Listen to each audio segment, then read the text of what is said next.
sound quality for everyone. We are recording this. Be advised. But yeah, we're gonna get started on time here. Try to be very efficient so that we can again get to your questions and comments. We do want to have a discussion if we can about what comes next after tomorrow as well, and where you guys see opportunities in your own states, your own cities, to respond to what's likely going to be a very large infrastructure bill coming up as a stimulus act. But for right now, Jim Matthews, President and CEO of Rail Passengers, is going to get us started. So I will turn it over to you, Jim, the floor, and I will also just control the PowerPoint slides here. Excellent. Sean, thank you. It's great to see everyone logged in. It's not the same as us standing together at the Embassy Suites in Alexandria, but I hope we'll get a chance to do that together too. But for now, we will accomplish a lot of what we have to do virtually. And so to really set the stage, this is a version of what I probably would have given in person during our Embassy Suites meeting anyway. And I wanted to talk just for a couple of minutes about the value of constructive engagement, kind of how we got to where we are today, and how important that has proven to be in this age of pandemic disruption. So let's start with the basics. We are consistently making a credible case for passenger rail to the Congress. And the case that we're making is based on the idea of return on taxpayers' equity. We have to break this conversation about subsidies and instead start talking about the profit not going to Amtrak, but to the communities served. That this is about value creation and the creation of an economic engine in the communities that's served. We've been able to make that case both to Democrats and to Republicans in the Congress, and Congress is definitely listening. And we've spent the past year and a half, what happened to the slides? We spent the last year and a half working with Congress to advance the idea that Amtrak can grow new service without sacrificing the long distance trains. That's a really important point.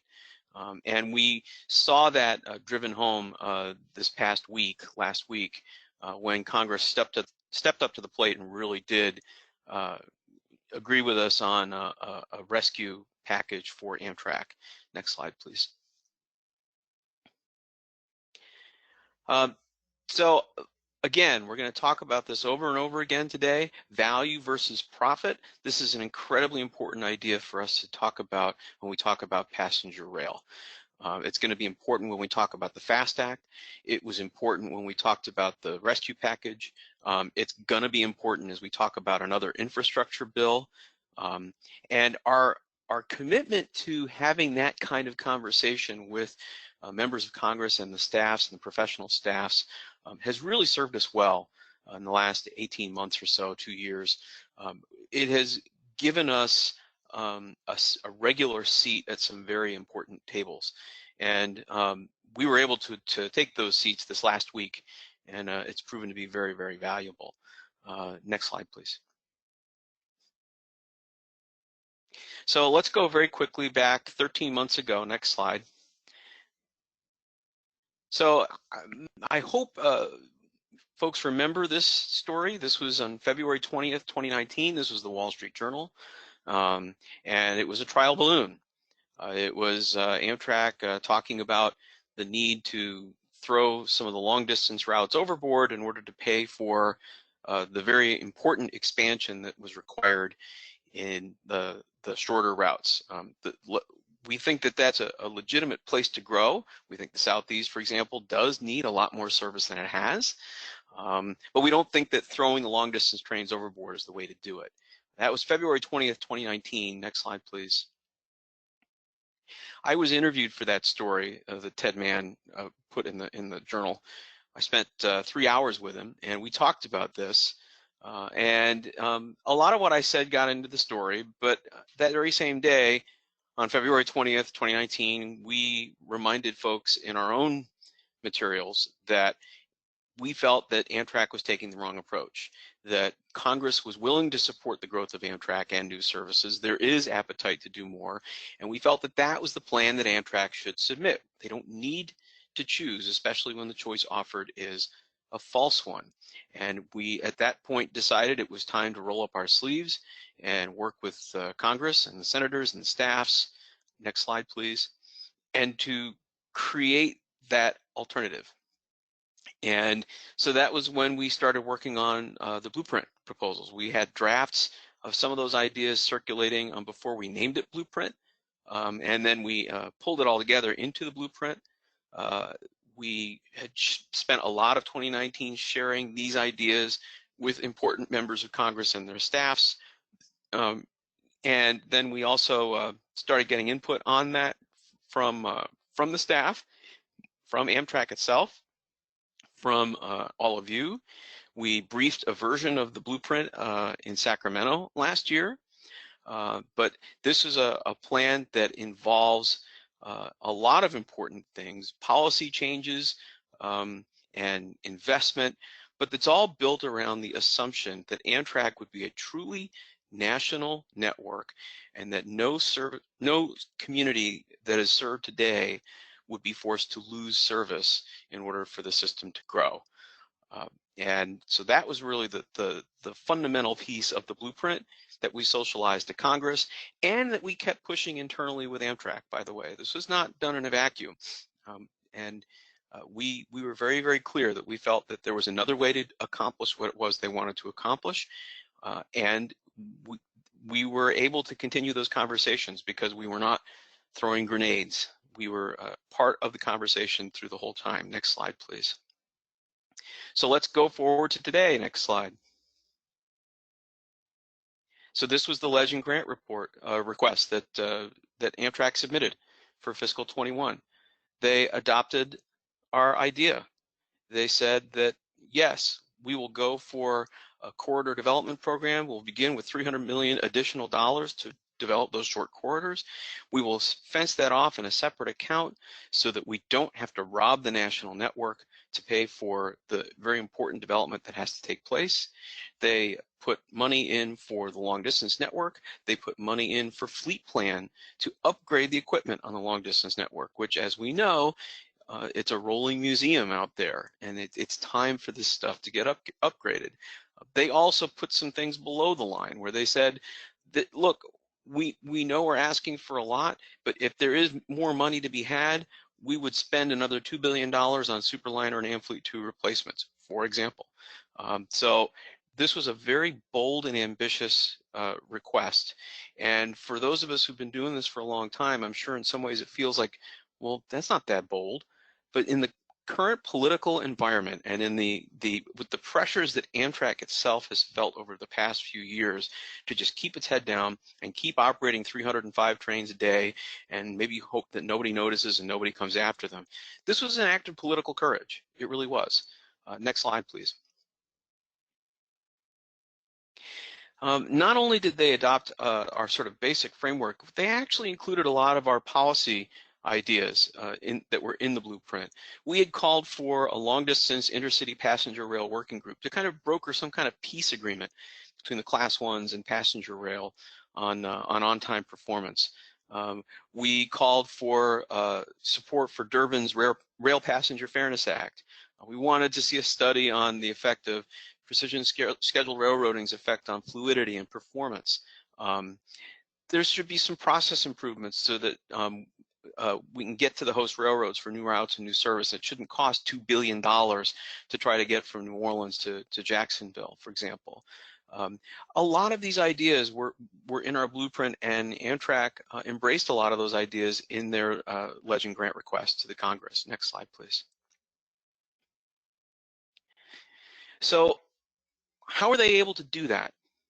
Well, for one thing, as I said, we have spent a lot of time cultivating some very good relationships on Capitol Hill. I'm very proud of this slide. This is an incomplete list, but a good list. of some of the major areas that we are working on and the members with whom we are working. These are folks whose staffs or the members reached out to us and said, we need your help. We want you to work with us to create legislation or policy in these areas.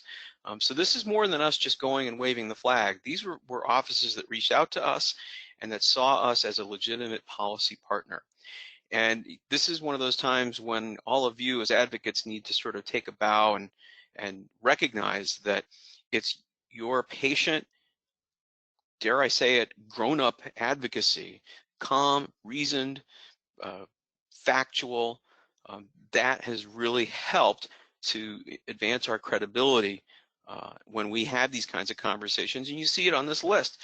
This is indicative of a Congress that sees us as a legitimate policy partner and someone to turn to when they need to talk about passenger rail. Next slide, please.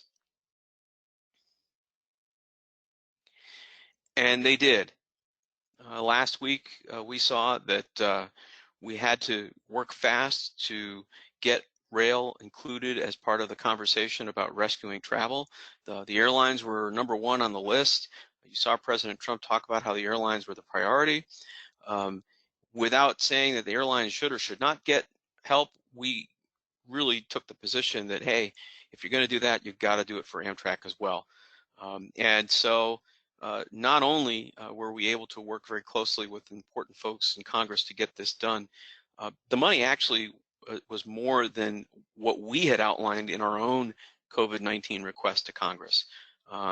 So the Amtrak grants, very solid. And then the mass transit grants, $25 billion. We've never seen any kind of transit grant or appropriation of that size in the history of this country. And again, this is a Congress that has evolved over the past few years to recognize the role of transportation and passenger rail and mass transit in creating mobility and how mobility creates communities and communities create economic growth. So one of the things we're going to ask you, Sean's going to ask you to do, and I'm going to foot stomp it here, this is one of those moments where you thank your congressional delegation for their strong support for all these measures. When you have your conversations today, tomorrow, during the week, make sure you thank them for their support in this time. Next slide, please. So let's just spend a minute or two on the outlook for the next few months and the next few days. What should your game plan be? That was really the purpose of this, and that's what Sean's role is going to be here today.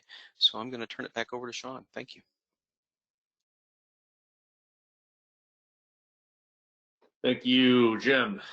So what I'm going to do here is just give you a kind of a broad overview of the lay of the land as of this moment, and things are very fluid. Things are changing very rapidly. So I did want to set aside some time just to give you the best intel we have right now. And then I also just want to talk about some overarching kind of tips we have for going through tomorrow's meetings. I'm not going to get really too deep into the FY 2021 legislative asks. We already had a webinar last week where we went through it, and we have a recording of that. So if you want to go back and familiarize yourself with that, you can. Today is really going to be like quick and dirty about where we are with coronavirus response, what's coming ahead, and again, just some questions I've received from the council about the best way to go about tomorrow's meetings. So, you know, it shouldn't be a surprise here. Coronavirus is going to dominate the rest of the legislative calendar. We don't, frankly, have that much calendar left, even in the best of scenarios, the best of times, and this is not the best of times. We would have seen Congress adjourn, you know, late June anyway, because this is a presidential campaign year, and there's going to be a lot of contested seats. I think with the chaos we are experiencing in our economy and with the healthcare system, there's going to be a lot of topsy-turvy races, and so I think everyone's going to spend a lot of time campaigning and fundraising. We have seen the phase 3 just pass the House. I'll talk a little bit more about that later. We're going to start seeing a attention shift to phase 4, which is going to focus on stimulus and less about triage. I do think FY 2021 appropriations will pass out of committee. Again, that would probably be around May or June.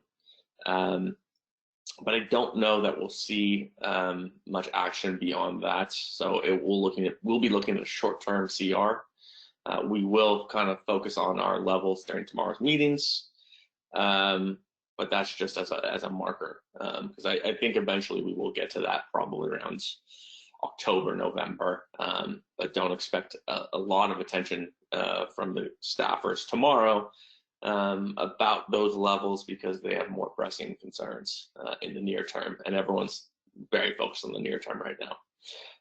Finally, I think the surface transportation reauthorization is probably done for the year. I suspect we won't have it. We will not have any more subject specific committee hearings. I don't think.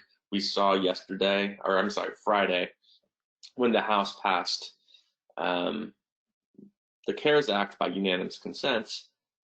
They opened the gallery so that members of Congress could kind of come into the chamber without having to stand very near each other, so they could maintain that 6 feet of distance. So I very much doubt they're going to be cramming people into committee rooms to try to hammer out a markup of the surface transportation bill. Unfortunately, we've spent a lot of time and resources on this, but I do think there's a world in which a lot of those ideas get taken up into an infrastructure bill. So it is important, the work we've done, and it's important to remind committee offices tomorrow, or I'm sorry, member offices tomorrow, about that work and say, this is a resource for you. So Jim already went through the specific funding levels. I'll just say we did a very good job as a coalition here, so we ought to applaud ourselves for that work. All the funding levels were at or above what we requested.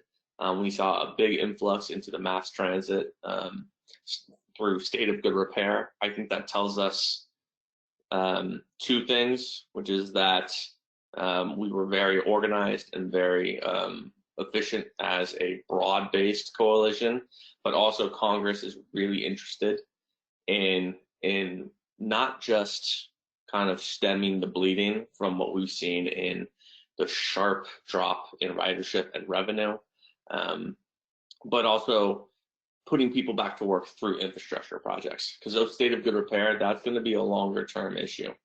Amtrak grants, other thing I would notice is that the state supported corridors received $239 million, which basically matches exactly what Amtrak predicted the revenue was going to be for this year in their Legend grant proposal.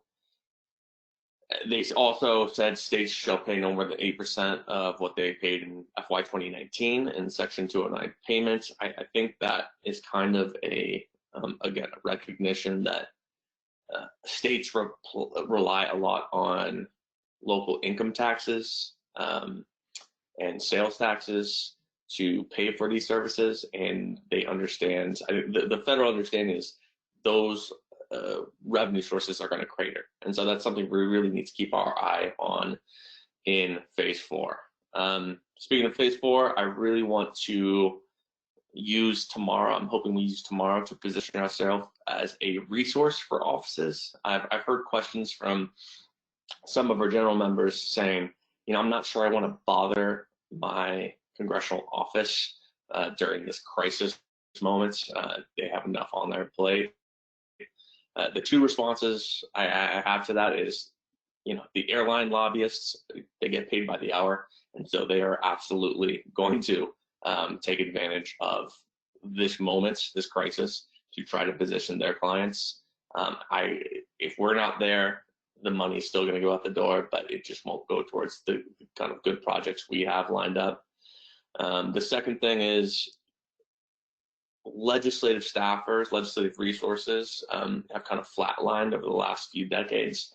So there's a lot of congressional staffers who just by virtue of that fact had to rely on outside groups to be their research and support staff. So I want us to be that kind of support staff for these offices. They're looking for help. They're going to be looking to make sure that their constituents are taken care of in any sort of phase 4 bill. And so you really should offer this list we're putting together. And you can see here the beginning of that list as a way for them to make sure their constituents are being put back to work. And we know these, like Jim said, these are good projects. We don't need to lie about that. We can tell the truth and make sure that we're transforming the transportation system in a positive way. So for tomorrow's calls, I've identified just a couple things in response to questions I've had from council members about how we're going to do this. We're at a disadvantage because in a normal operating environment, we'd all be in the same room. You could have breakout sessions at the end of this briefing and kind of get together physically and talk. And so we're going to have to try to recreate that from a distance. So first thing, organize within your region. I've sent out a complete list of contacts for people by state. I think we're going to want to recognize the interstate nature of these routes by having a good sense of what's going on across the border. It also just helps to know who else is being contacted within your region, make sure you're not doubling up on an office, etc. Designated meeting leader. This person's going to open the call, make sure we're hitting the points. They should be passing the baton across scripted talking points. We're going to have a little bit of their attention. We're not going to be in person. It's probably going to be over the phone, maybe a webinar. It's going to be easier for their attention to wander. So we have to be very on point, really hit the important talking points at the national level, but also your local projects. Hit them hard, be very clear, be very concise. The meeting leader is also their job is going to be to make sure you carve time out of the meeting to ask questions of the staffer. Make sure it's interactive, so they're not just listening to you talk for 15 minutes, but that you're asking them, what do you need? What are your priorities? What does your boss want to do over the remainder of the year? Do you feel there are opportunities for our district within the upcoming phase 4 coronavirus legislation? Those kinds of questions. And then, make sure you're listening. And please do record this information and submit it back to the office. You guys are our eyes and ears. We're a small staff, and so you are force multipliers. And that's one of the big benefits of this day on the Hill. Couple last points, then I'm going to turn it back over to Jim. Work within your tech comfort zone. We've provided some resources in terms of Zoom, web conference calls, free conference calls for people who just want to use the telephone. That's going to be good if you're from a state with a lot of participants and you're trying to all talk to your center at the same time. But I would say most important is to use something you're familiar with. Use a platform. That's a phone call, then it may just be a one-on-one conversation. It's not ideal, but I think it's rather than futzing around for 10 minutes with something that you're not very familiar with and then lose the window to interact with the staffer. It's just better to be able to deliver the message in a way it's going to get heard. Towards that end, use our legislative resources page, which we've linked to here, railpassengers.org/leg.resources. It'll be in your email inbox to make sure that they have access to everything we are offering them digitally. Say thank you. A little appreciation can go a long way in the best of times. And a lot of these, I think the thing we need to recognize is these people are working long hours to to try to push through some very large, very complex legislation. A lot of them are going to be essential services, and so they will be risking their health to go to the office and make sure their boss is properly staffed. And so, just take time to say thank you for your work. Thank you for taking your time. And, we appreciate what you're doing on behalf of our state and our district. And then finally, just we're here for resources. So if there's anything you guys need, if there's any meetings you feel you need someone to join in, I think that'd be specifically Joe, Jim, and I.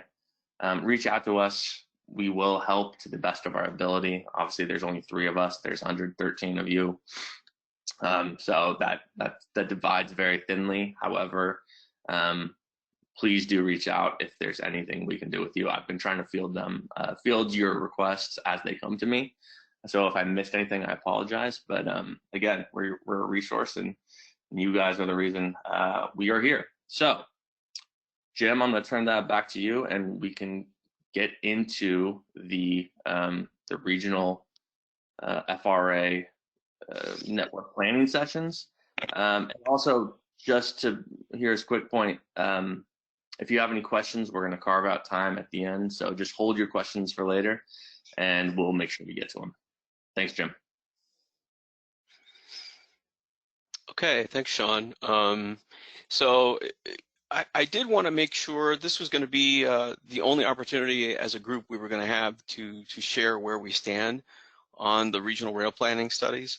And while it's not directly coronavirus related, obviously, this is the longer term framework. And so what we're doing now is still going to slot into the longer term framework. And I think it's important for you guys to kind of know where we stand.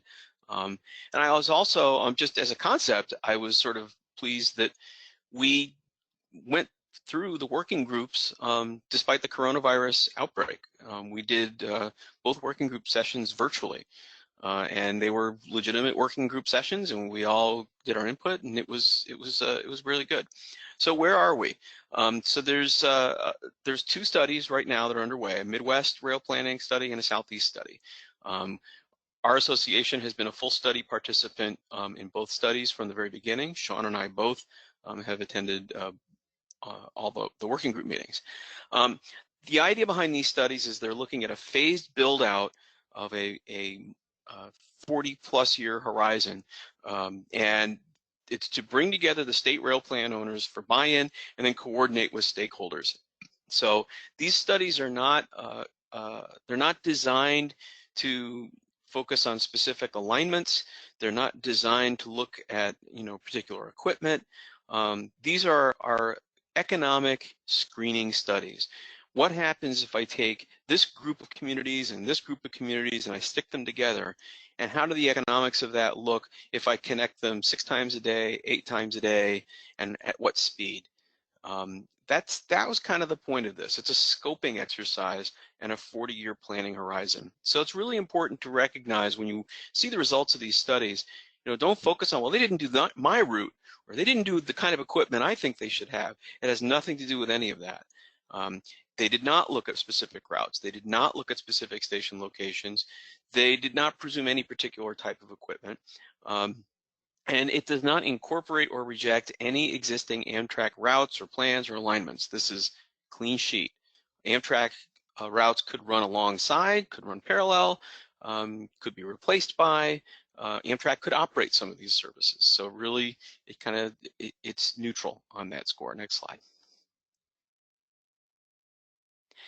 So let's just talk about the 4-decade framework for growth, because that's what this is.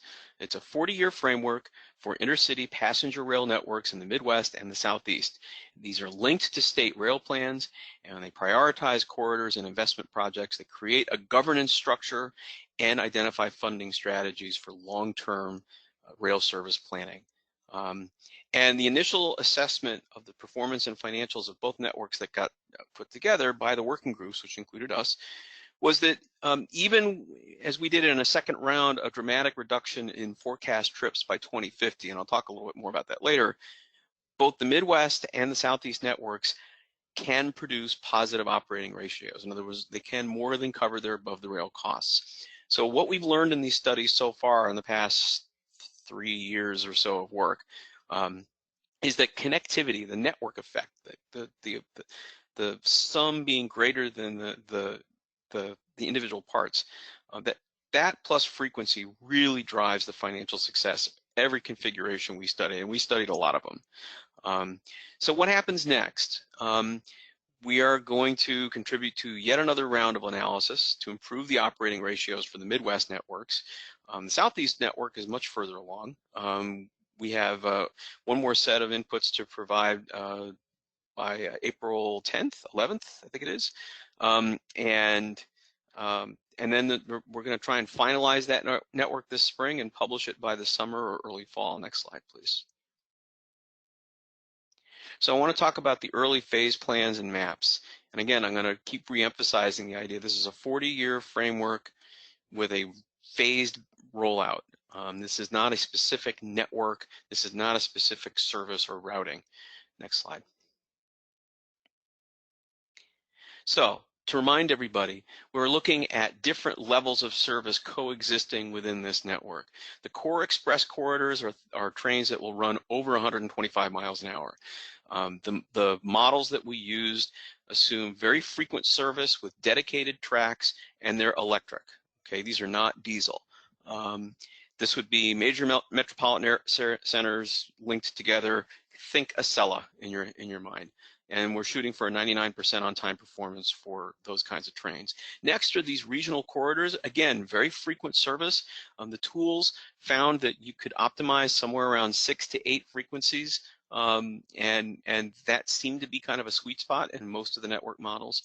And these could be electric or diesel, but we're talking about speeds between 90 and 125 miles an hour. These, again, would connect mid-sized urban areas with each other, high reliability, 95%. On-time performance. And then we looked at emerging and feeder corridors, and these are all components of the same network.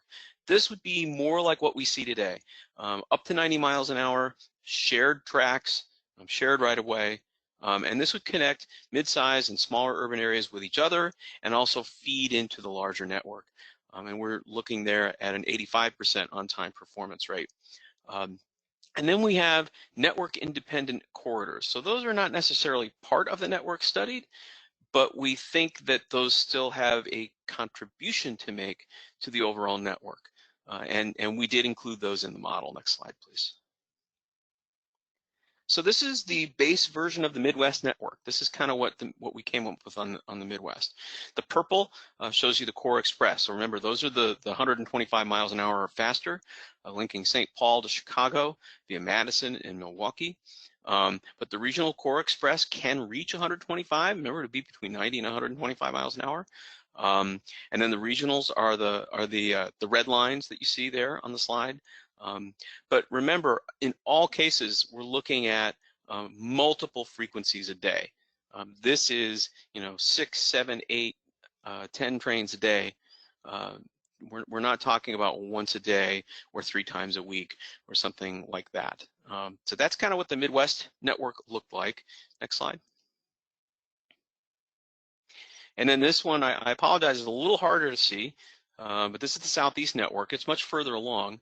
But again, a 40-year vision. And one thing I'd call your attention to, if you look in the sort of the northwest corner of the slide, you'll see a regional core express 125 mile an hour train reaching as far as Nashville.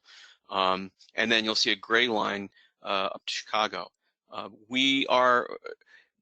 Both the Southeast study and the Midwest study, they are independent studies. They're happening sort of simultaneously alongside one another, theoretically without reference to one another. But there were enough of us who were involved in both studies at the same time that in the working group meetings, we all brought up the idea that, well, hey, look, if you're going to build these 2 networks and they're going to be like this, you need to think about the connections between them. And so there is contemplation here of connecting to that Midwest network, Memphis, Nashville, somewhere up to the northwest quadrant of this system as you see it here. But again, the purple lines are Core Express, so that would be very high-speed service between, say, Atlanta and Charlotte and Orlando and places like that. The sort of teal lines are the regional and Core Express between 90 and 125 miles an hour. The red lines are the regionals. And if you look at the bottom towards, and you look at Florida, one of the major adjustments we had to make to the Southeast network was that we had to figure in the effects of Brightline and the Brightline service. When the studies began, that was really not necessarily something that was going to happen. Now that Brightline is in place, we had to rerun the model with the assumption that Brightline would exist and would integrate somehow with this network. So we reran the model, and that's kind of what you see there. Next slide, please. So a very quick assessment of the performance and the financials. We had to reduce the forecast trips by 2050 because the way the model is built is it starts with auto trips, and then you divert auto trips into different modes. So you say that a certain number of people will fly, a certain number of people will take the train, a certain number of people won't go. So you start with overall trips and auto trips, and then you slice off pieces of it to different modes. We had to change that in 2050 and reduce the number of auto trips because the model was changed. And when we reran the model, a lot of trips went away. But even with that reduction, we still have very solid ridership. Next slide, please. So let's look at the Midwest. One thing is clear that if you add it all together, we don't quite have a positive operating ratio. But look at the difference of the standalone versus the network. When you figure in the network effects, serving 1,340 markets versus 280, the ridership goes to 43 million. It brings in roughly $2.2 billion of revenue. The operations and maintenance cost is about 2.5, so it's close, but it's not quite there. I mean, that was with the rerun version of the model, and that's based on year 2055. Next slide, please. In the Southeast, a slightly different story.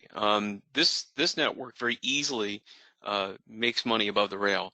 That adjustment is what I talked about earlier about reducing the forecast for auto trips and therefore reducing the pool of trips that are available to be diverted to the rail mode.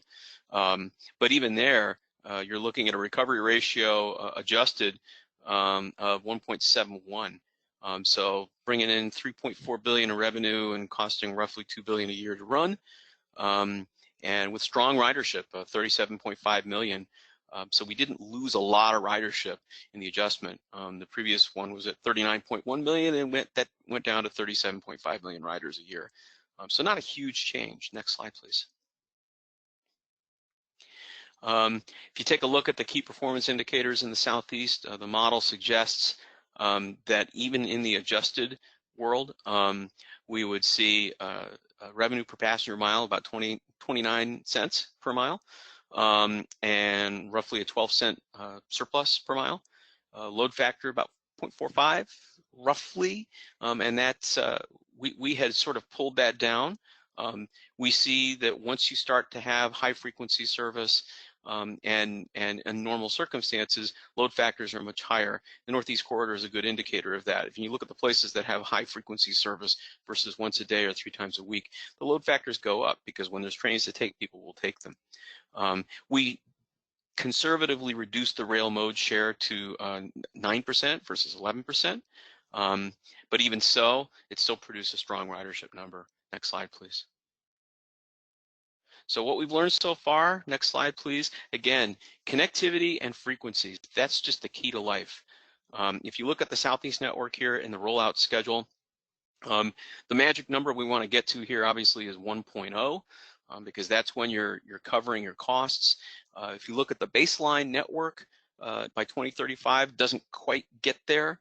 The backbone network, though, definitely does. And when you get to 2045, the backbone network is healthy and producing significant surplus. The full network, when you start adding more, you start to see that come down a little bit because you do add to the cost by operating a larger network.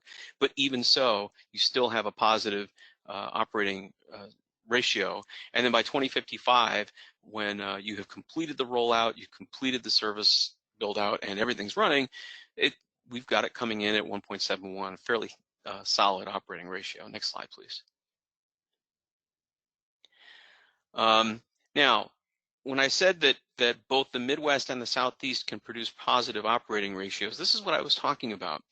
The 4 pillar Midwest corridors, which I've put in red here on this slide, these will all operate with a positive operating recovery ratio, either regional or core express service levels within the network. And when I say within the network, it requires all those other dots that you see to be feeding passengers into those routes.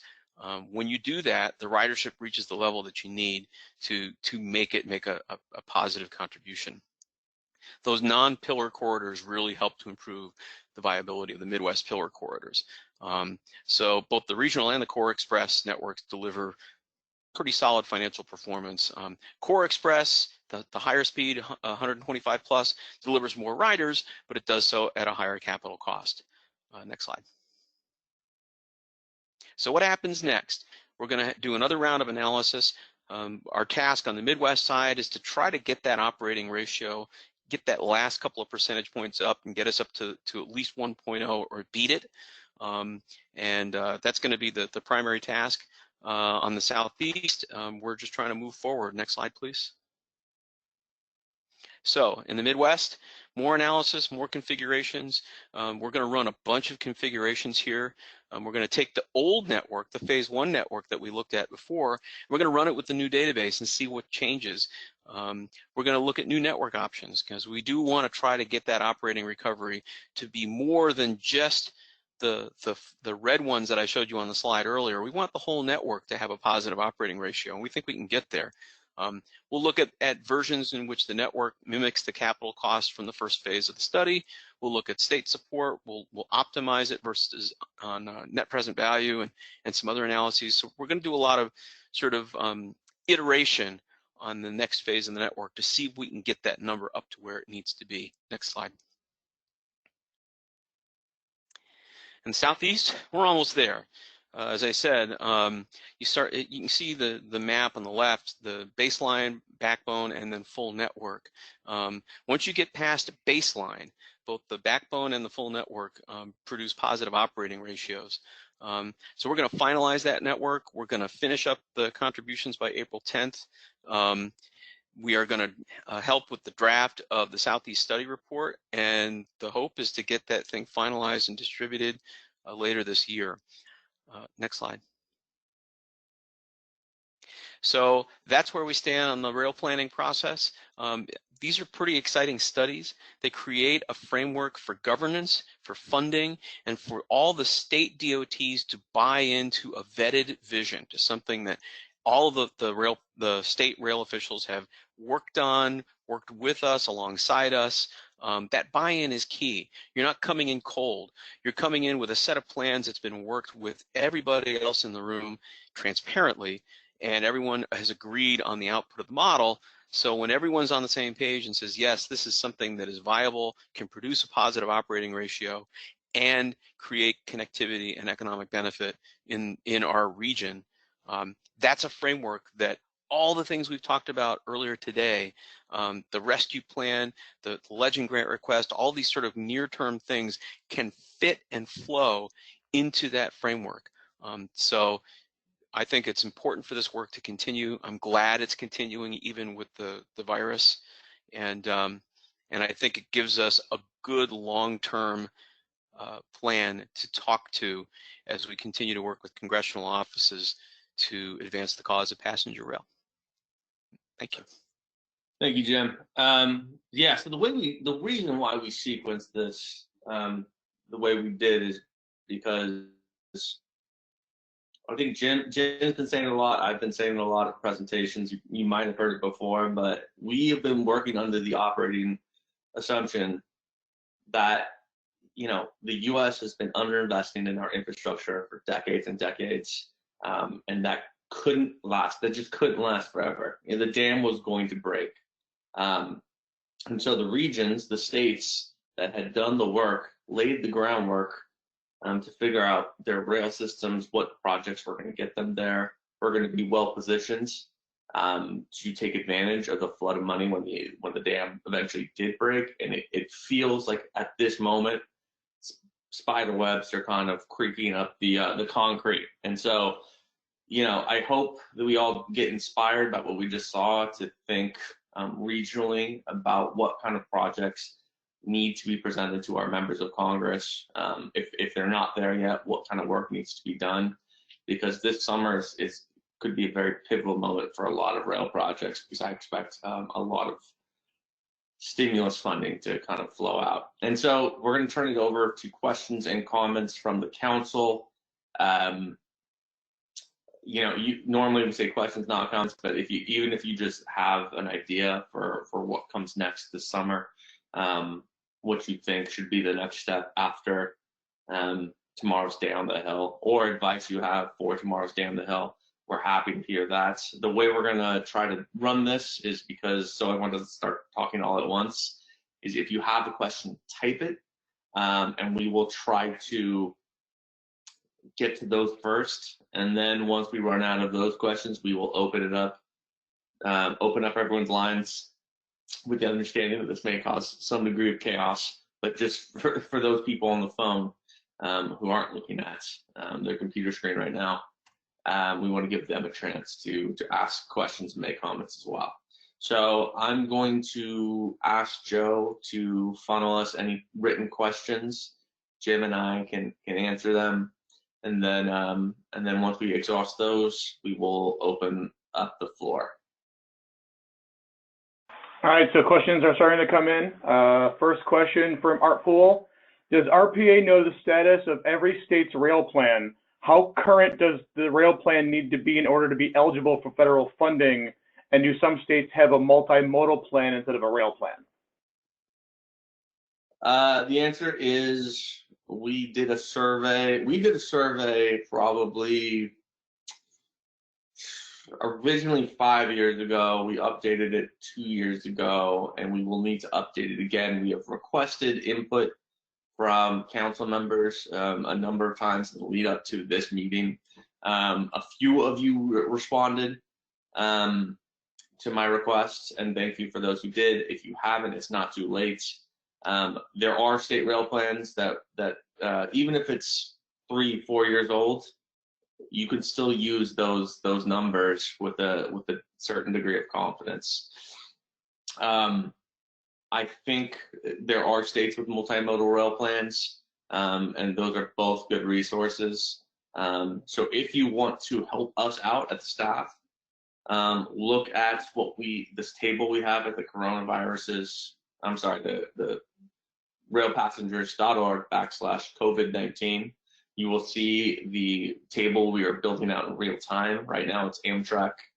It's dominated by Amtrak's projects.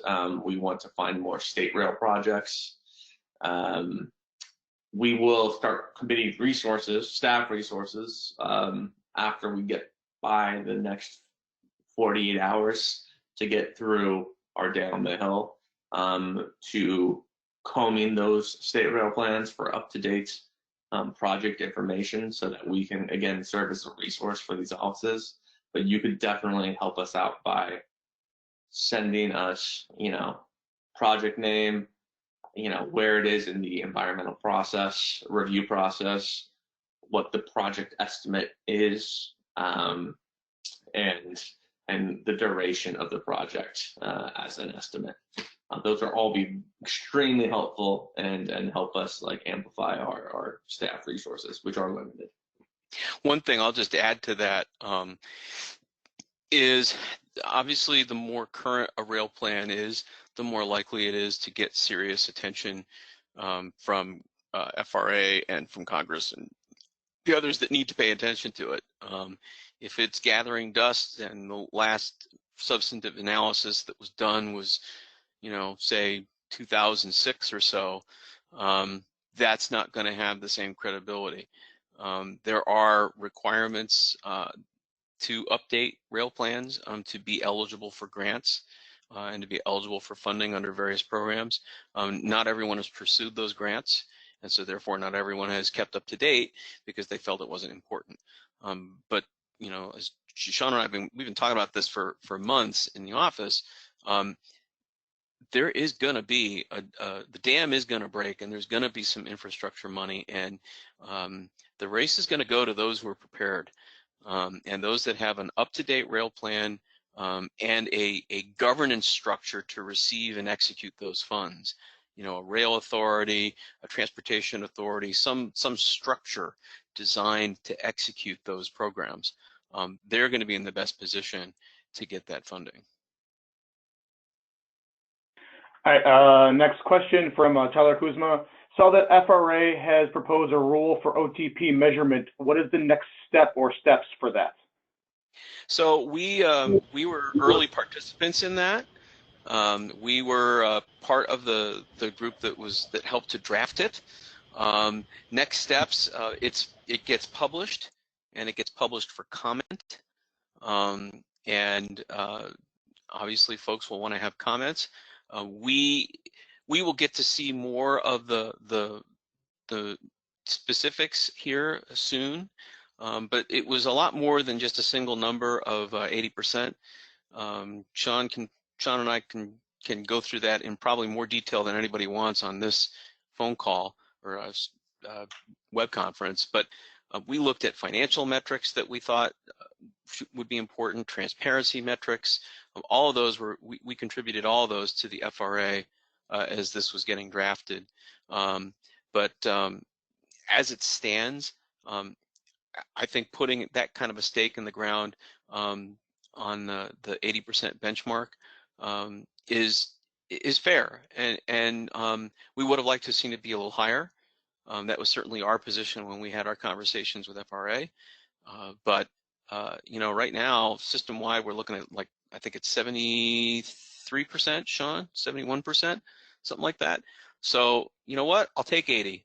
If 80 is the point where, you know, we trigger an STB review, that's great. We'll take that because that at least is a mechanism that does not exist really solidly today. And for what it's worth, the current members of the STB have shown some willingness to be more aggressive and more proactive.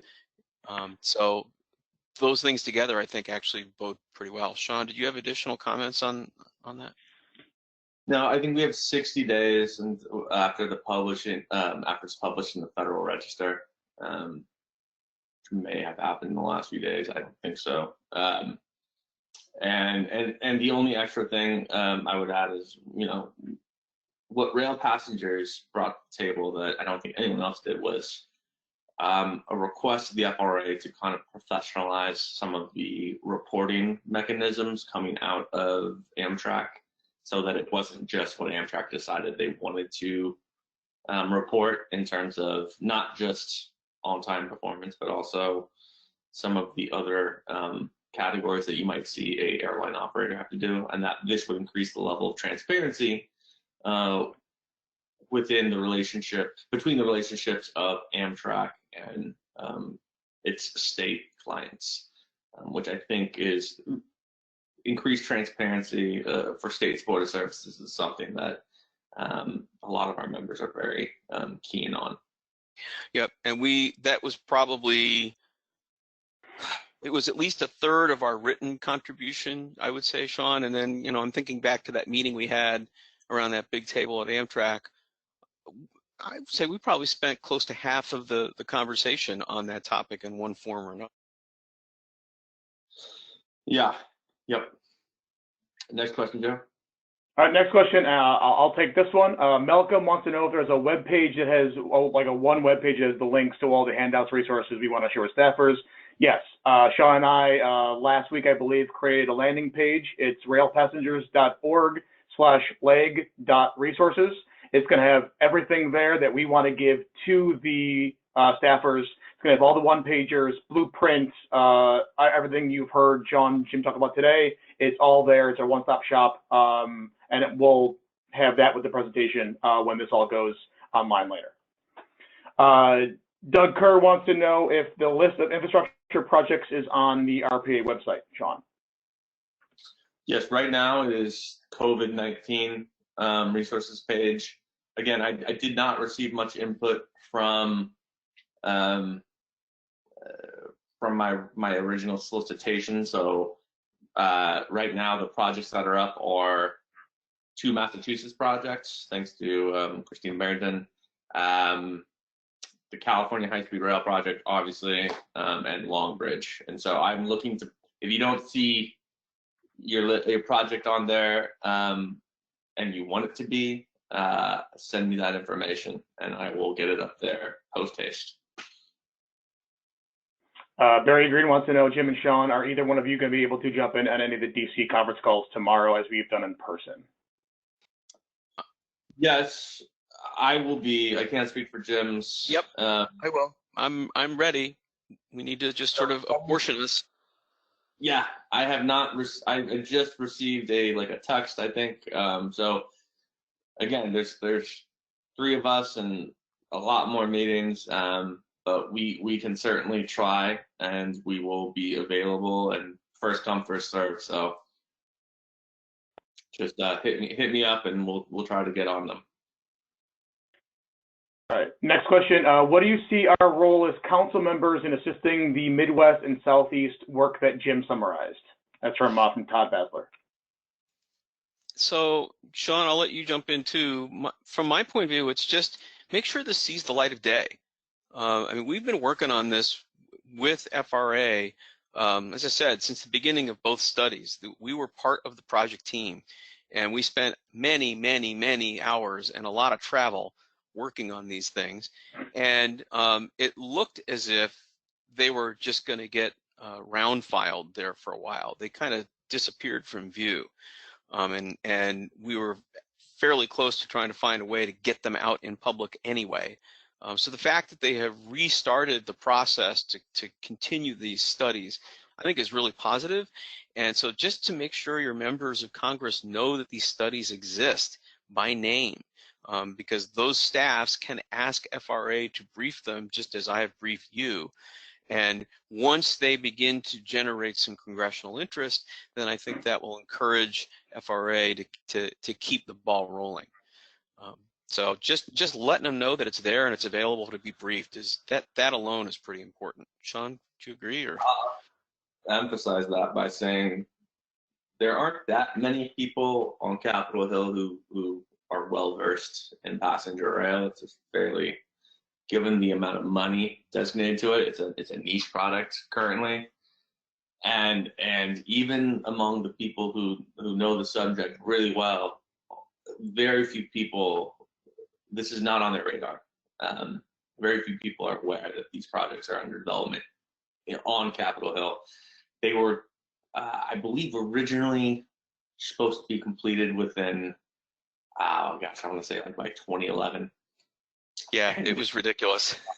Drive on and on and on. And so, they already released the one in the Southwest. It just kind of sat there. These are much more robust, sophisticated regional analysis of regional networks. But if they just sit on the FRA website, it will be a waste of a lot of work. We really need to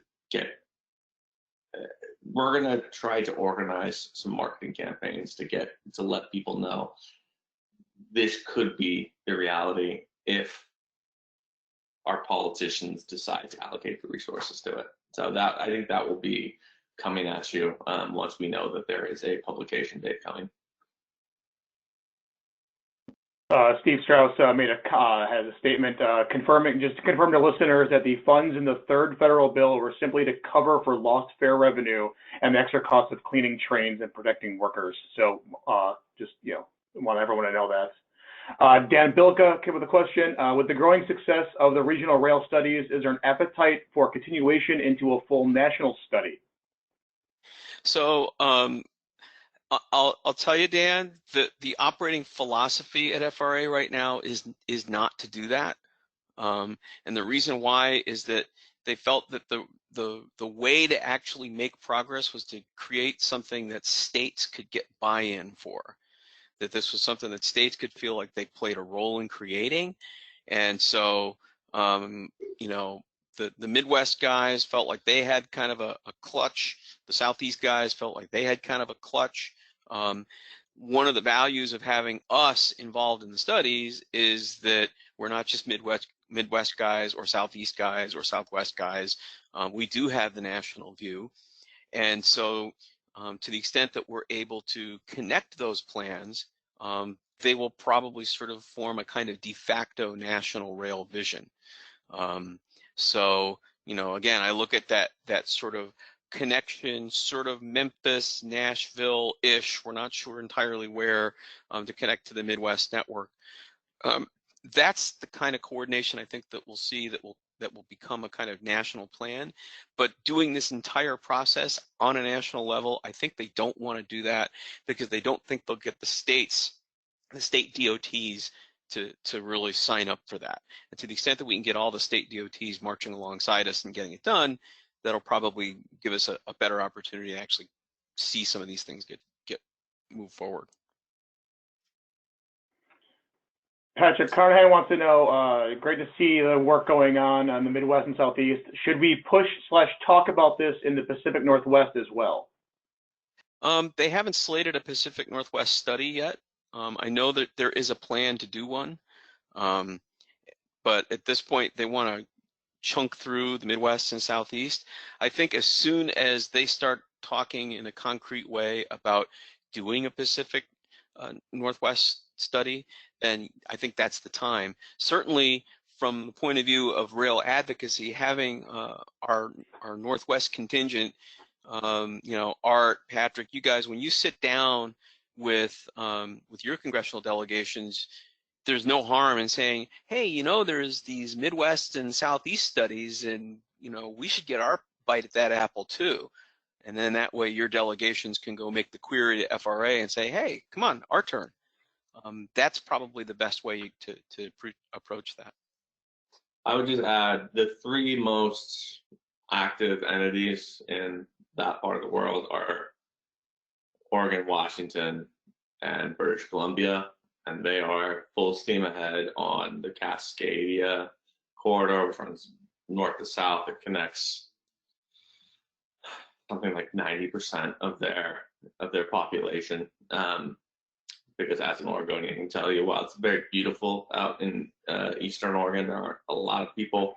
And so what we would really need is to organize buy-in from Utah, Idaho, Montana, which is really hard. We've been working with Missoula County as a sort of an end run around the fact that the state legislature just has no interest. And so those are going to be, I think the spine is going to be developed,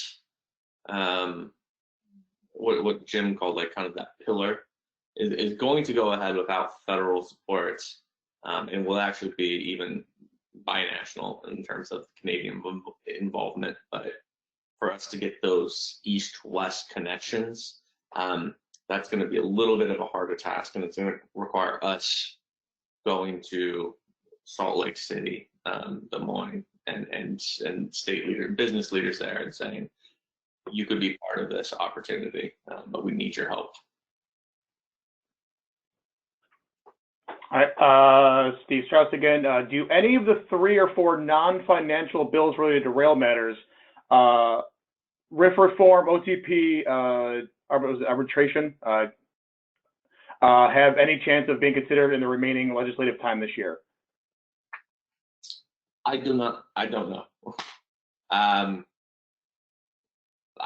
They will have to, obviously, and Steve, you know this, but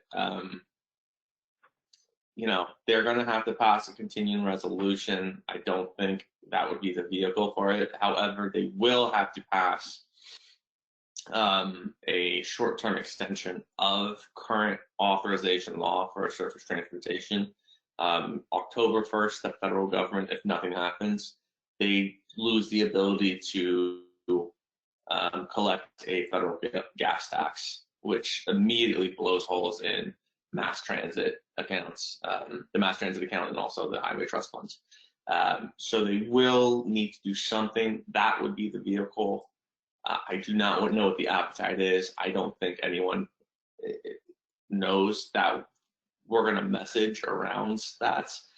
But we're just not there yet in terms of sequencing because everyone is so focused on, again, like you said, stopping the bleeding. Yep, agreed. I don't think that, I mean, these were important bills and everyone was excited to do them before the outbreak.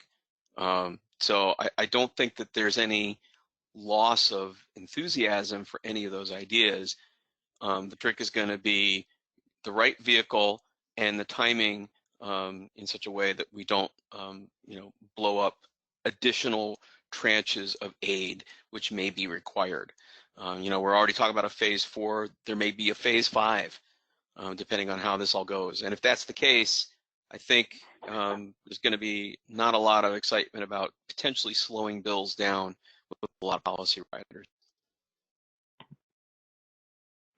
Next question. Shouldn't the list of projects for the upcoming stimulus be shovel ready? But your final statement made it seem like we should focus on major projects, but those that will require environmental studies, and you would not be building for 5 or more years. Sean, do you want to go first?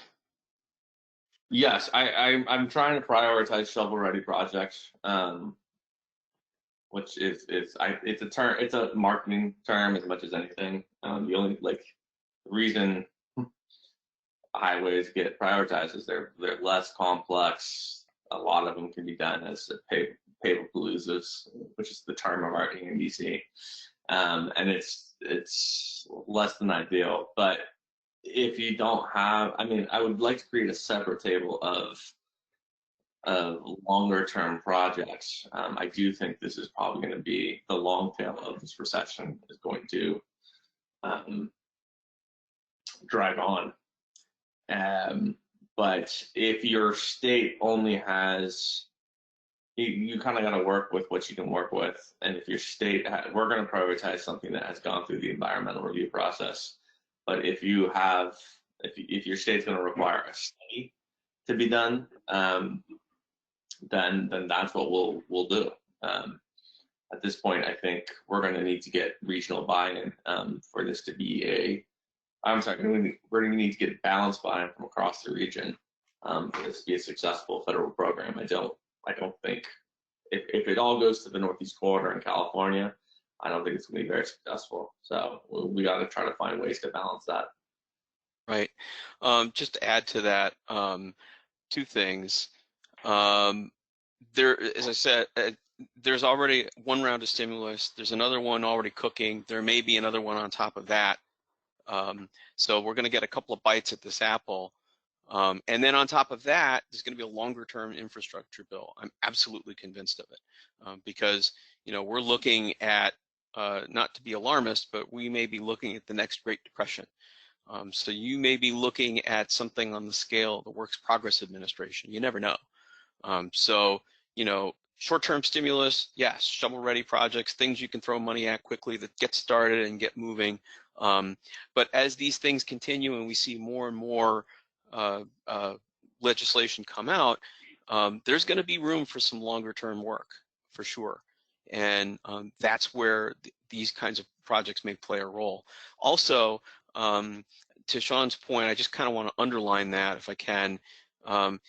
If we focus too hard on California and the Northeast Corridor, because those are sort of the nearest term opportunities, you're going to lose the opportunity for momentum.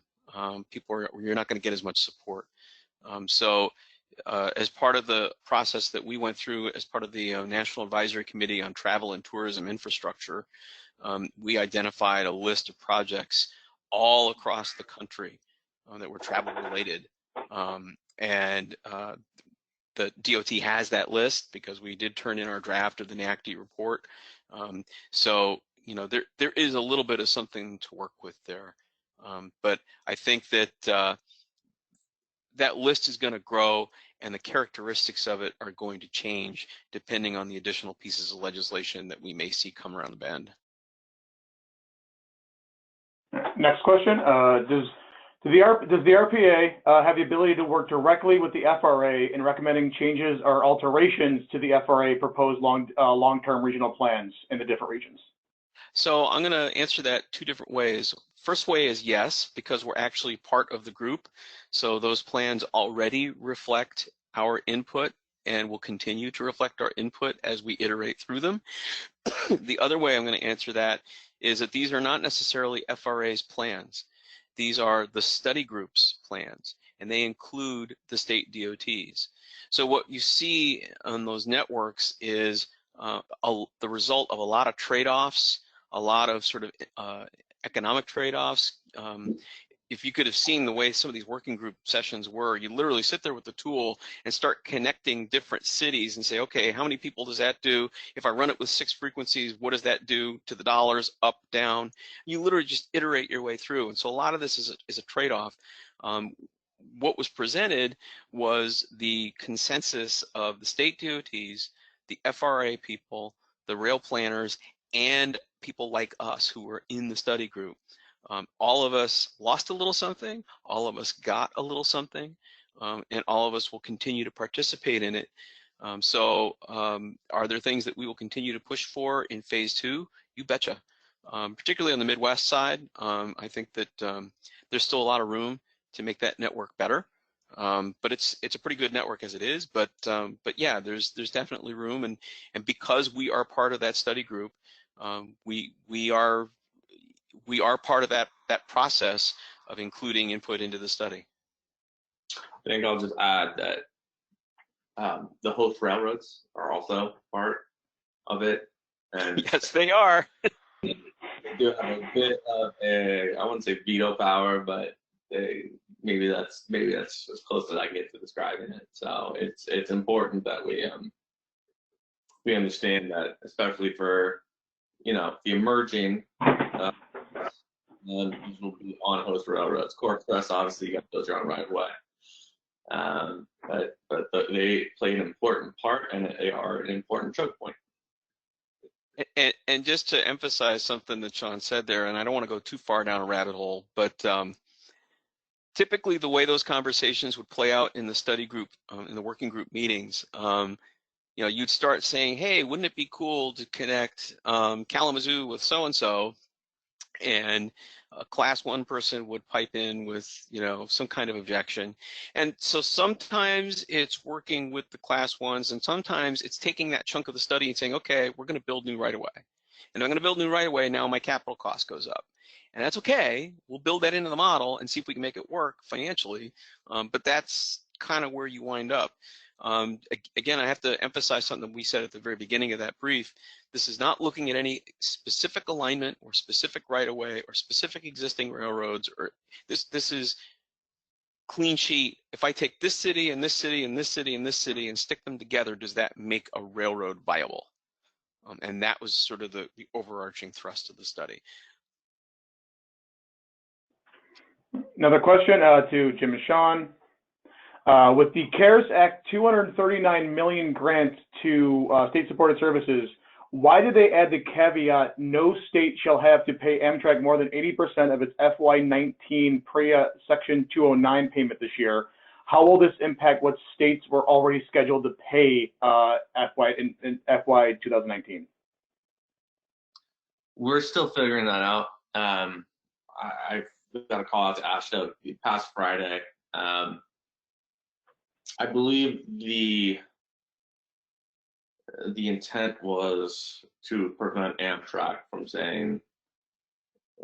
from going to states and saying, well, because of the revenue lost to maintain your access to equipment and to make up the shortfall, we are for serving less trains or for serving the same amount of trains, we're gonna require you to make up the differential in lost revenue. But I'm still kind of trying to figure that out, to be honest. Phil Strebe, actually, this is an excellent question.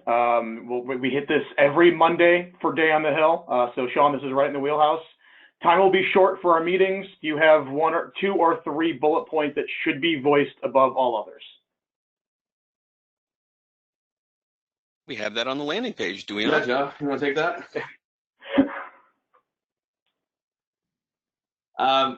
Yeah, it's right there. Rail Nation 2020, the resources page. We rank them, and tier 1 is just thank you, for stopping the bleeding.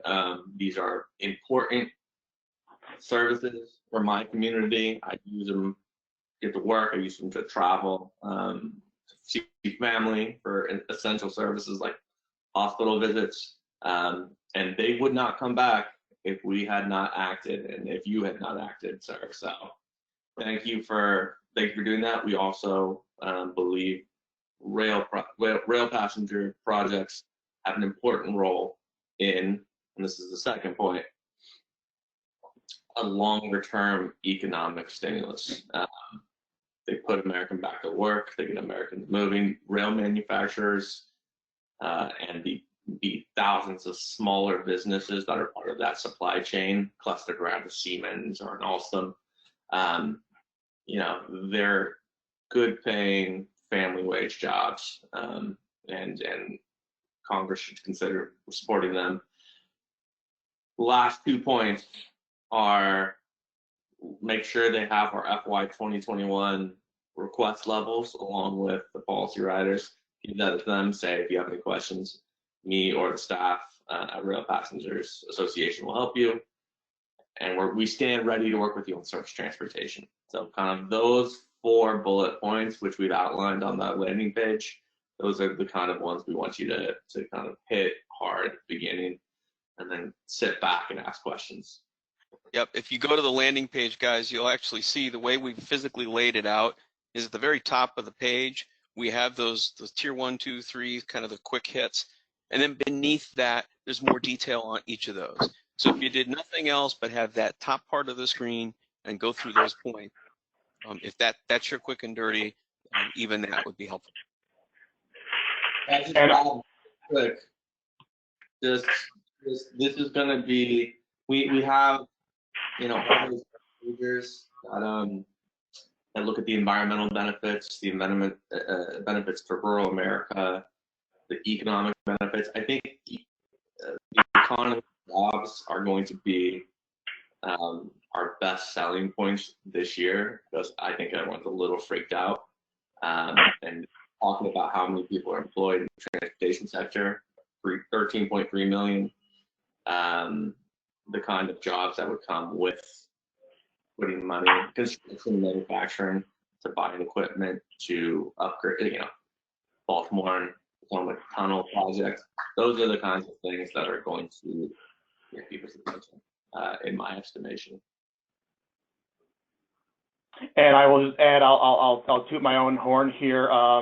Maddie Butler and I, under direction with working with Sean and Jim, we produced a YouTube video that'll be going out on virtual presentation that will kind of, in layman's terms, will hit all these topics and walk you through the Voter Voice portal for just general membership. I know a lot of the council members will be talking to their staffers as you have for years gone by, but just sort of like for general members, we're doing this video. It'll launch shortly after this presentation today.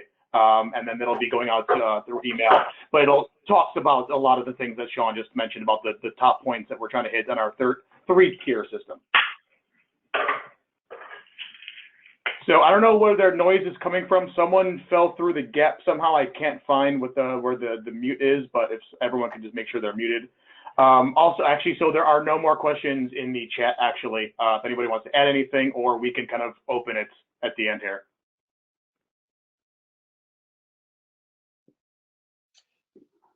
Yeah, Joe, if you just want to unmute everyone and we can take questions from the floor and see how that goes. All right, yeah, actually, one last question from Malcolm. Has there a decision been made about the council business meeting that was supposed to take place on Wednesday? And are we doing one virtually or waiting till June? So I can answer that. As you might expect, the situation changes sometimes hourly. The plan at this point is to try to wait till June. We had a 3-hour board meeting yesterday where we talked about at least, well, gee, what happens if we can't do June? And, back in early March, when we went to June, we looked at that and we said, oh, you know, we're looking 3 months down the road. We think things may be better by then. Who knows if they're going to be better by then, now that we're looking at it. The plan right now is to still try to do it in June, but we're already talking about what would we do if we can't do June in person. We've talked about electronic stuff. We've talked about something like this, like the GoToMeeting. We've talked about GoToWebinar. We've talked about some kind of other electronic platform. We're really all trying to wrestle with it and figure it out. We know that we have to do a business meeting, but the trick is how and when.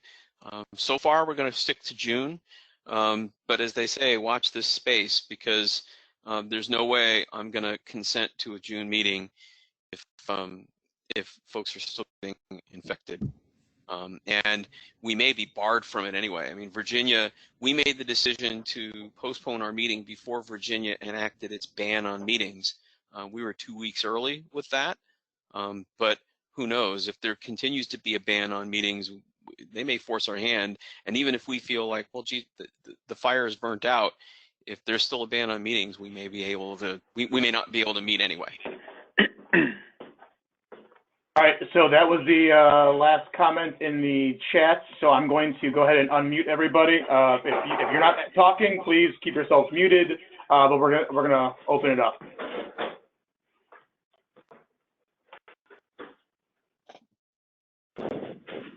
This is Royce Williams from Madison. Are you going to send that landing page link out again?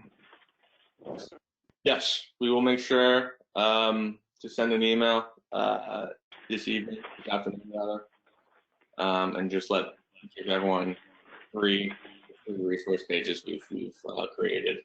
So it's top of info. A couple more minutes. They're about done. Thank you, Royce. Any other questions? Kent Patterson in New York. I know this is very premature, but in light of what's going on and how much people will be traveling, is there a new ridership projection in going down the future? I know it's got to be starting off like 50% less, and but I'm just curious when we'll get back to 50% ridership, that kind of stuff. Wow, you know, it really depends on who you talk to and when you ask the question. You know, when I chat with folks at Amtrak, what they point to, and I think correctly, is year-over-year record ridership, right? I mean, there's just been a handful of times when the ridership's, you know, been down, but by and large, when there's trains, people ride them, and when they add a train, people ride the new train. And so it's not like we're going to stop needing to travel when the virus threat has passed. And if anything, there may be built-up demand for people to go do the things that they couldn't do for 3 months or 4 months or 5 months. So there is a possibility of kind of a snapback. So again, it kind of depends on which Amtrak person you talk to and at which time of the day or the week. The one thing they're concerned about is, and this is something I've alluded to in all of my blog posts and all of my letters and all the things that I try to put in the hotline, we need to make sure that Amtrak has the capacity to bounce back when that demand hits. We need to make sure that they haven't lost too much equipment or lost slots because they weren't able to run, and the Class 1 say, oh, well, okay, you lost your slot. We have to make sure that all of those things are in place so that when the demand does snap back, Amtrak can absorb it. Thank you.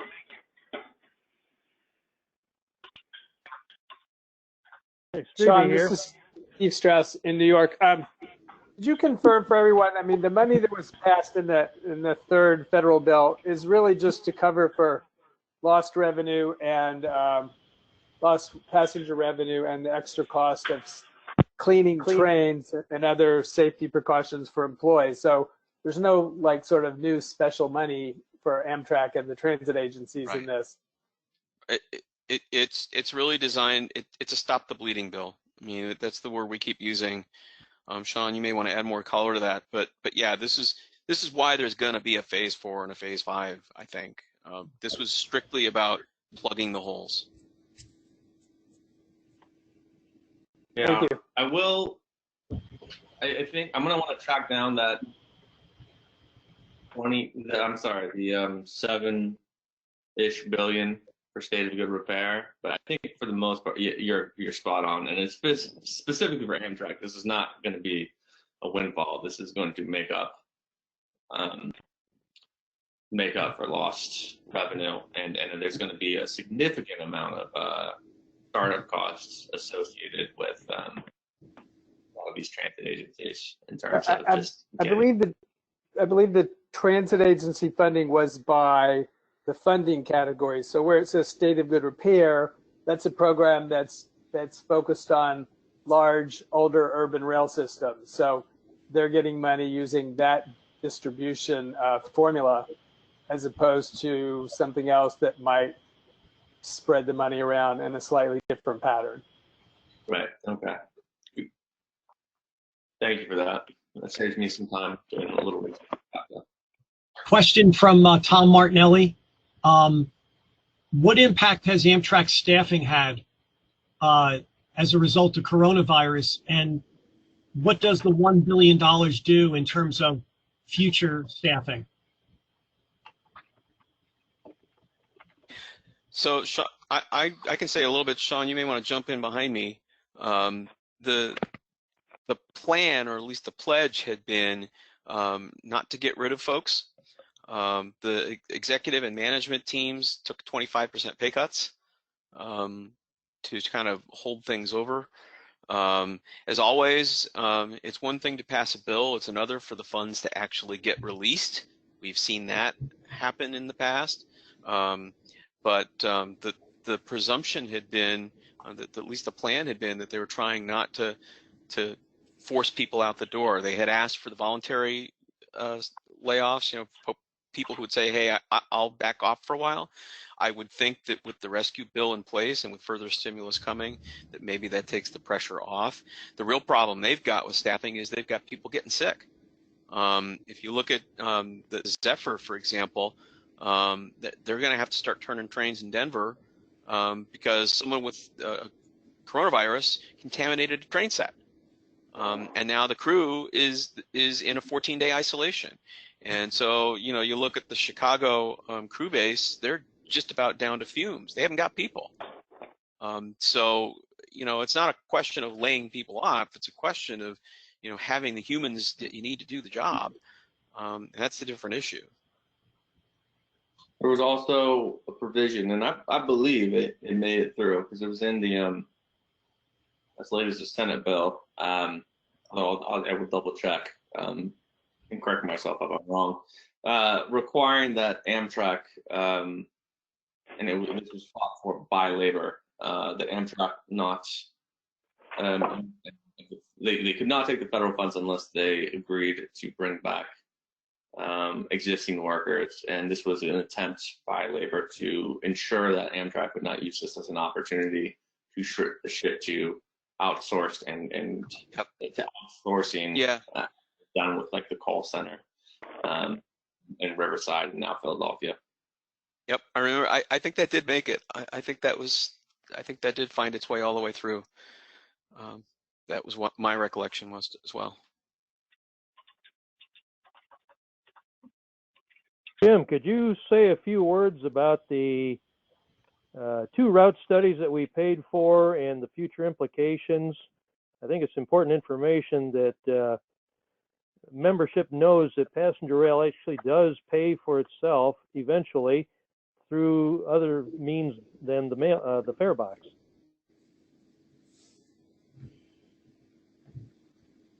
Sorry, I lost my unmute button there. Yeah, no, I can talk to that. I can talk to that all day. Unfortunately for everybody who has to watch me do it, but we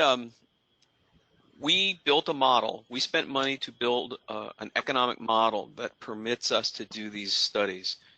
We did one to look at what would happen if you did the bustitution on the Southwest Chief. We did one on the Empire Builder And Joe, could I get you to go back up to my second slide in this deck? So the results there were pretty conclusive. The Empire Builder creates an annual benefit of $327 million to the 10 states served. And that is roughly what you get when you spend $57 million a year to have an Empire Builder. So that's an enormous return.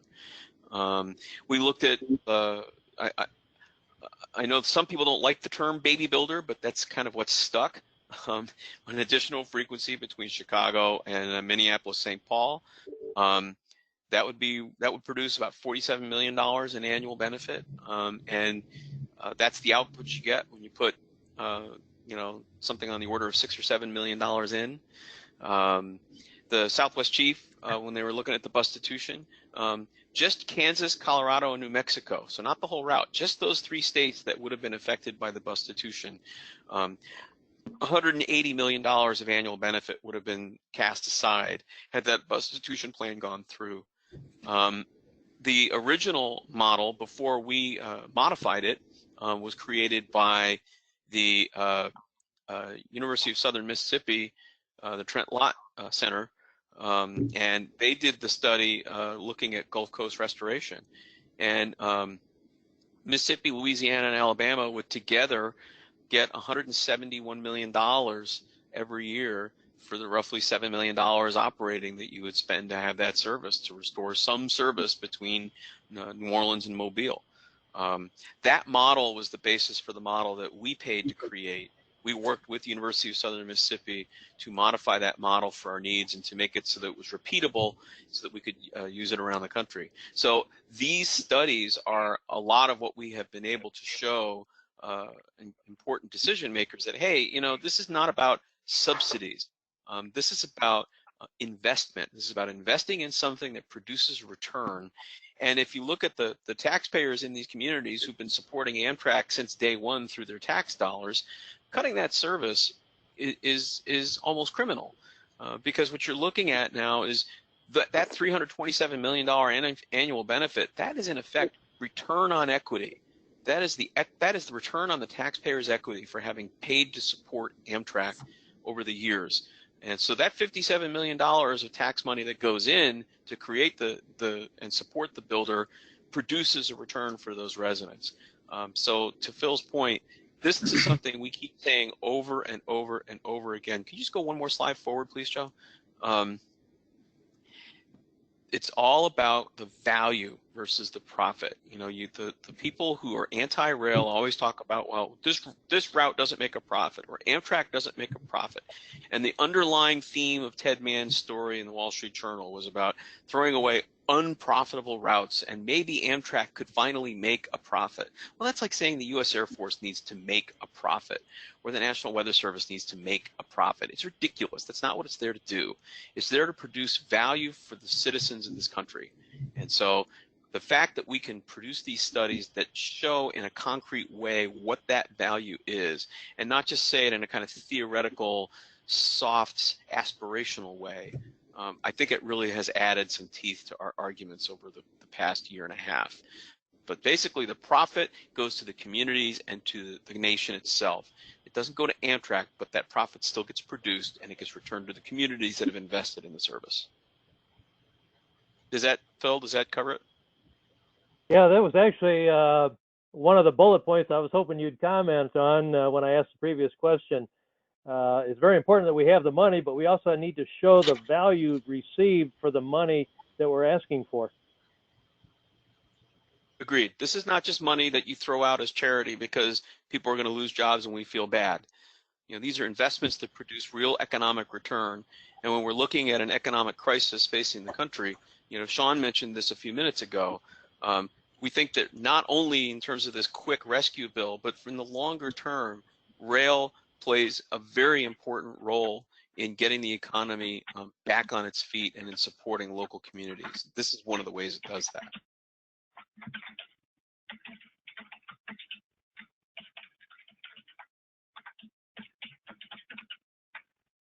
Any other questions before we close up for the day?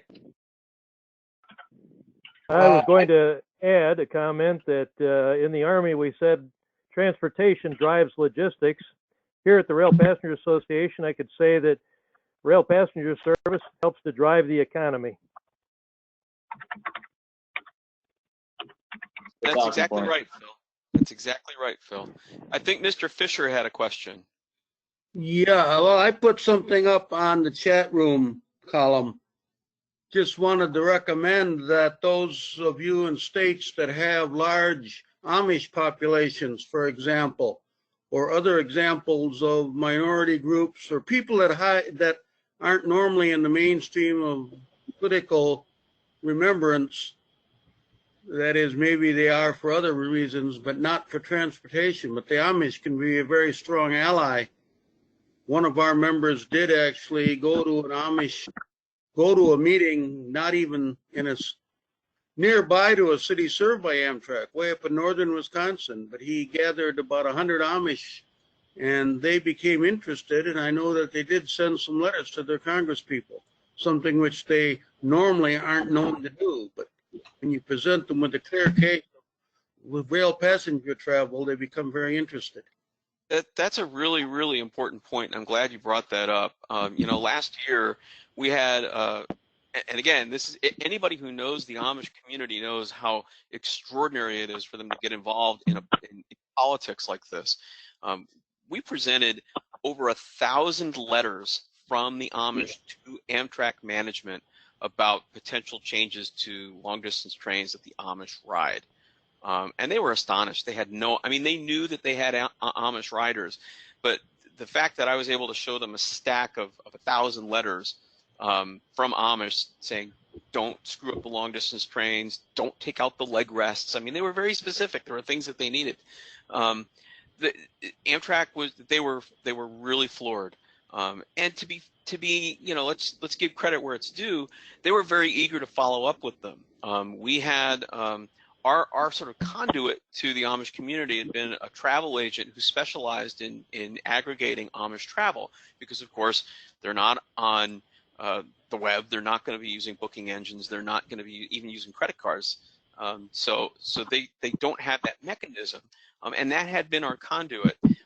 The gentleman who ran that travel agency, he went out of business, and with it 1,500 or so Amish members that we had fell out of the mix along with him.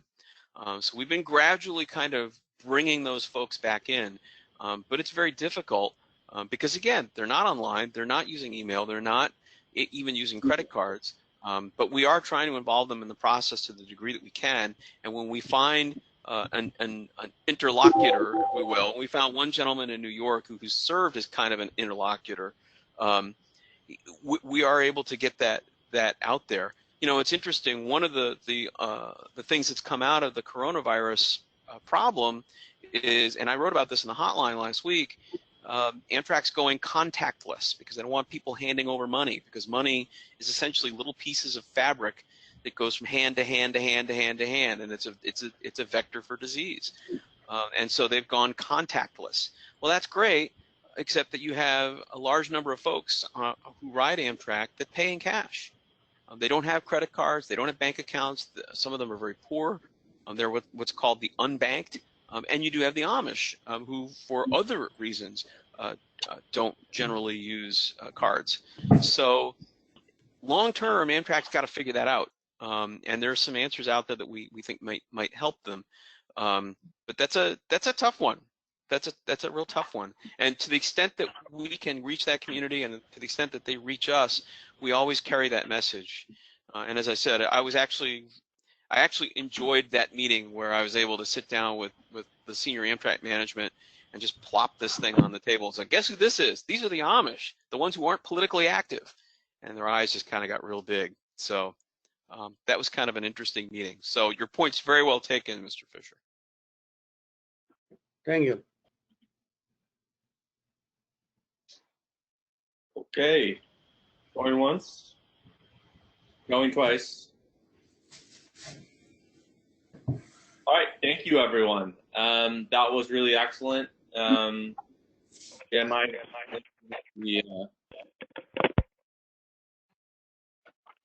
the executive's privilege to say the final closing words, but just on my own part, I want to thank everyone here for putting up with the barrage of emails we've sent, for all the inputs, for all the work. It's been a lot of chaos, and I know it's probably been easy to kind of just get distracted, but a lot of you just really stayed with us, and so thank you. And also thank you, Joe Aiello, for all the work you've done, a lot of late nights. So thanks to all our staff, and thank you to you.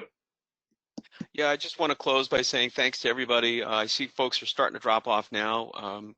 You've certainly earned it, but the vast majority hung in till the bitter end. I'm really, really honored and humbled to see the degree of commitment that all of you have. It's why we're strong. It's why we're able to have these conversations in Congress and have them mean something, because they know that folks like you will continue to show up, continue to vote, continue to agitate, continue to advocate, and continue to fight. And it's terrific. And the fact that we're able to pull this thing off the way that we have, it's a real testament to you guys. So thank you all very, very much. Thank you, everyone.